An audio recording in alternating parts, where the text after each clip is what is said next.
শ্রীমদ্ ভাগবত গীতার সমস্ত অধ্যায়ের সমস্ত শ্লোকগুলির বিস্তারিত তাৎপর্য ব্যাখ্যা করা হয়েছে আমার এই চ্যানেলের মাধ্যমে।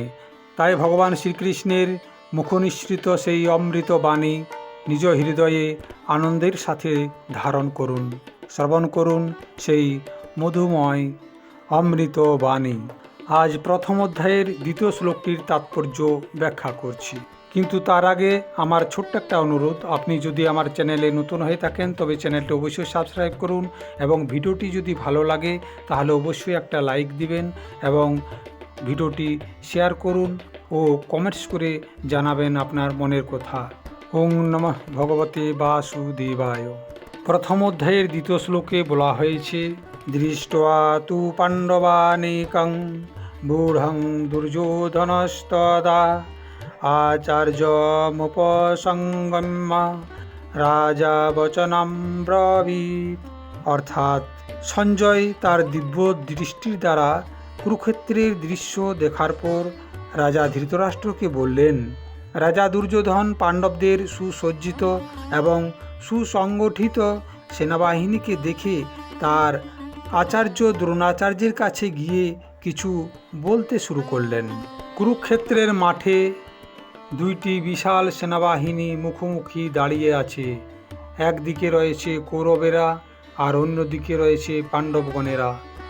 বহু বছরের অন্যায়, অত্যাচার, প্রতারণা, অপমান এবং অধর্মের ফলস্বরূপ আজ সেই মহাযুদ্ধের সূচনা হতে চলেছে। প্রথম শ্লোকে অন্ধরাজা ধৃতরাষ্ট্র জানতে চেয়েছিলেন, আমার পুত্র এবং পাণ্ডুর পুত্রগণেরা ধর্মক্ষেত্র কুরুক্ষেত্রে একত্রিত হয়ে কি করল। এখন এই দ্বিতীয় শ্লোকে সঞ্জয় সেই দৃশ্য বর্ণনা করতে শুরু করেছেন। এই শ্লোকটি দেখতে ছোট হলেও এর মধ্যে লুকিয়ে আছে মানুষের মনস্তত্ত্ব, অহংকার, ভয়, কৌশল, রাজনীতি এবং জীবনের গভীরতম শিক্ষা। শ্লোকের প্রথম শব্দ হল দৃষ্ট্বা, অর্থাৎ দেখে। প্রশ্ন হল, দুর্যোধন কি দেখেছিল? সে শুধু সৈন্য দেখেননি, সে দেখেছিল পাণ্ডবদের একতা, তাদের নিজেদের আত্মবিশ্বাস, তাদের ন্যায়ের শক্তি এবং তাদের নিজেদের দৃঢ় সংকল্প।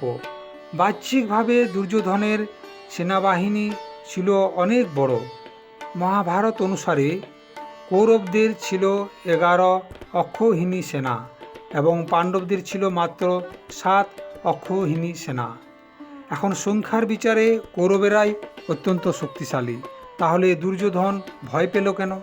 কারণ মানুষ জানে সংখ্যা সবসময় শক্তির পরিচয় দেয় না। ধর্মের শক্তি, সত্যের শক্তি এবং ন্যায়ের শক্তি সংখ্যার চেয়েও অনেক অনেক বড়। দুর্যোধন আন্তরিকভাবে জানত যে আমি অন্যায়ের পক্ষে দাঁড়িয়ে রয়েছি। এই সত্য তাকে অস্থির করে তুলেছিল। তাই শ্লোকে বলা হয়েছে পাণ্ডবানিকং বূঢ়ং, অর্থাৎ পাণ্ডবদের সুসংগঠিত যুদ্ধ বিন্যাস। এখানে শুধু সেনাবাহিনীর কথাগুলি বলা হয়নি, এখানে বলা হয়েছে সেনাবাহিনীর ব্যূহ অর্থাৎ বিন্যাসের কথা।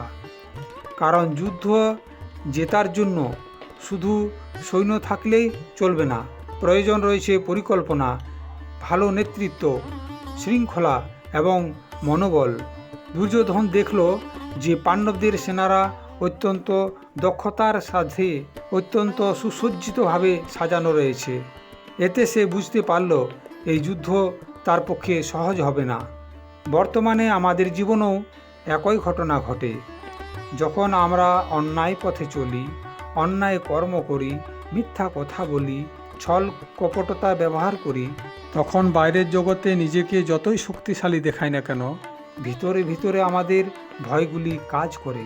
অন্যদিকে যে সত্যের পথে চলে তার শক্তি কম হলেও তার আত্মবিশ্বাস থাকে অনেক বেশি।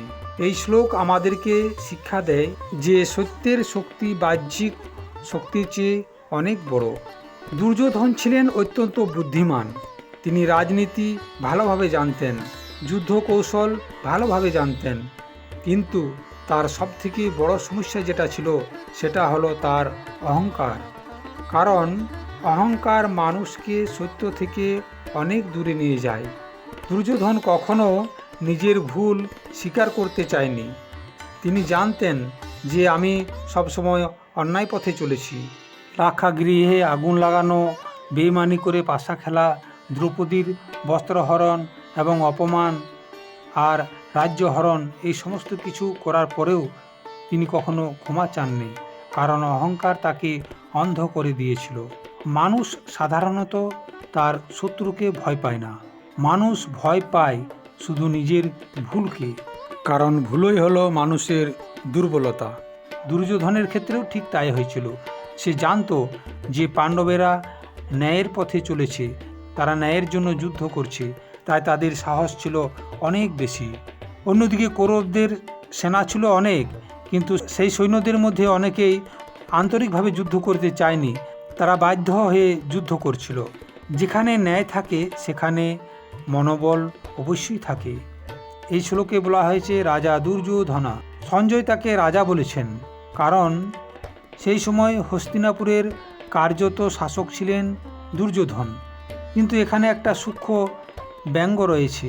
রাজা হওয়া আর রাজধর্ম পালন করা দুটো এক জিনিস নয়।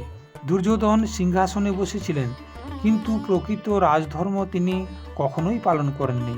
শাস্ত্রে আছে যে প্রকৃত রাজা হলেন তিনি, যিনি প্রজাদের রক্ষা করেন, যিনি ন্যায়ের প্রতিষ্ঠা করেন, যিনি সত্যের পথে চলেন এবং যিনি দুর্বলদের সহায়তা করেন। কিন্তু দুর্যোধন ছিল এই সবগুলির ঠিক উল্টো। তাই এই শ্লোক আমাদের একটা প্রশ্ন জাগিয়ে তোলে, আমি কি শুধু পদ চাইছি নাকি নিজের দায়িত্ব পালন করে চলেছি? দুর্যোধন সোজা দ্রোণাচার্যের কাছে গেল, কারণ দ্রোণাচার্য সেনাপতি নয়, তিনি ছিলেন দুর্যোধনের গুরু। গুরুর কাছে মানুষ তখনই যায় যখন তার জ্ঞান লাভের প্রয়োজন হয়, যখন সে নিজেকে নিরাপত্তাহীন মনে করে। এই মুহূর্তে দুর্যোধন নিরাপত্তা খুঁজছিল। পাণ্ডবদের শক্তি দেখে সে গুরুর কাছে আশ্রয় নিল, কারণ তার অন্তরে ভয়ের উৎপন্ন হয়েছিল। দ্রোণাচার্য ছিলেন কৌরবদের গুরু, আবার পাণ্ডবদেরও গুরু, কিন্তু অর্জুন ছিলেন দ্রোণাচার্যের প্রিয় শিষ্য।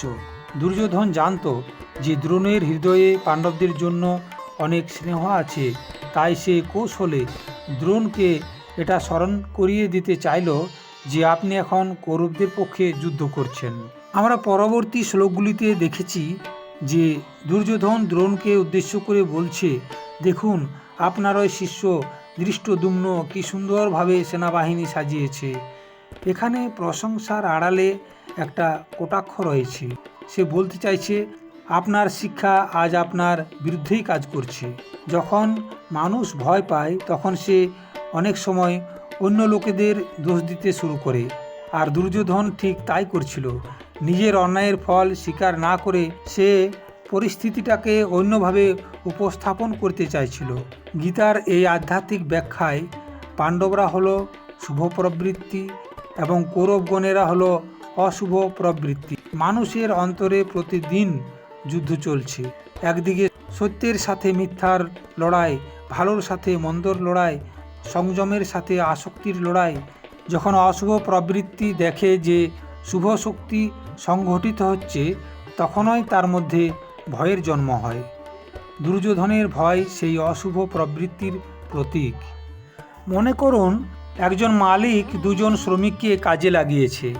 সেই শ্রমিকের মধ্যে একজন ফাঁকি দিয়ে সারাদিন পার করলো, আর অন্যদিকে একজন শ্রমিক সারাদিন অত্যন্ত নিষ্ঠার সাথে কর্ম করলো। কিন্তু যখন দুজনেই সন্ধেবেলায় মজদুরি নিতে যাবে মালিকের কাছে, তখন একজনের মনে ভয় উৎপন্ন হবে। কার মনে? না, যিনি ফাঁকি দিয়েছেন। তার একটাই ভয় হবে, যদি আমার ফাঁকি মালিক জানতে পেরে যায়। তাই সে নিজের দুর্বলতাকে জানতে পারে। এদিকে দুর্যোধনের অবস্থাও ঠিক সেরকম হয়েছিল।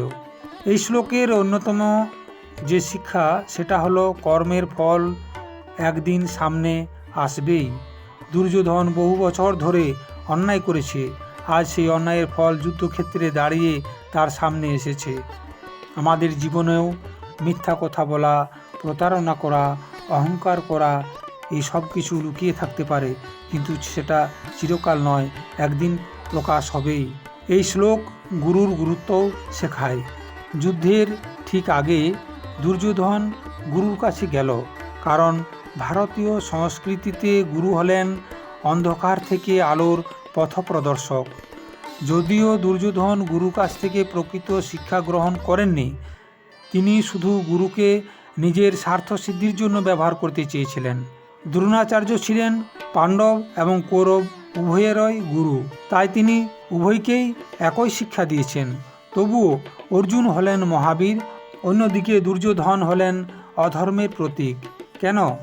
কারণ শিক্ষা শুধু গুরুর উপর নির্ভর করে না, শিষ্যের গ্রহণ ক্ষমতার উপরও নির্ভর করে থাকে। প্রতিটি মানুষের হৃদয়ে একটা কুরুক্ষেত্র আছে, সেখানে প্রতিদিন যুদ্ধ হয়। লোভের সাথে সন্তোষের, অহংকারের সাথে বিনয়ের, রাগের সাথে ক্ষমার, স্বার্থের সাথে কর্তব্যের। যখন আমরা ভালো চিন্তাগুলোকে সংগঠিত করি, তখন মনের দুর্যোধন ভয় পেতে শুরু করে। প্রিয় দর্শক, ভাগবত গীতার 2য় শ্লোক কেবল যুদ্ধের বর্ণনা নয়, এটি মানুষের অন্তরের আয়না। এই দুর্যোধনের কাছ থেকে কিন্তু আমরা একটা শিক্ষা পেয়ে থাকি, সেটা হলো অন্যায় যত বড়ই হোক তার ভিতরে ভয় লুকিয়ে থাকে। পাণ্ডবেরা কিন্তু আমাদেরকে শেখাচ্ছে যে সত্যের শক্তি সংখ্যার শক্তির চেয়ে অনেক বড়। দ্রোণাচার্য আমাদেরকে শেখাচ্ছেন যে জ্ঞান তখনই মূল্যবান যখন তা ধর্মের পথে ব্যবহার করা হয়। আর কুরুক্ষেত্র আমাদের স্মরণ করিয়ে দেয় যে জীবন একটি যুদ্ধক্ষেত্র, যেখানে প্রতিদিন আমাদের সিদ্ধান্ত নিতে হয়, আমি দুর্যোধনের পথ বেছে নেব নাকি পাণ্ডবদের পথ বেছে নেব। এই 2য় শ্লোকের মূল কথা হলো, যেখানে ধর্ম, সত্য এবং ন্যায় আছে, সেখানে শেষ পর্যন্ত বিজয় সুনিশ্চিত। হরি ওম।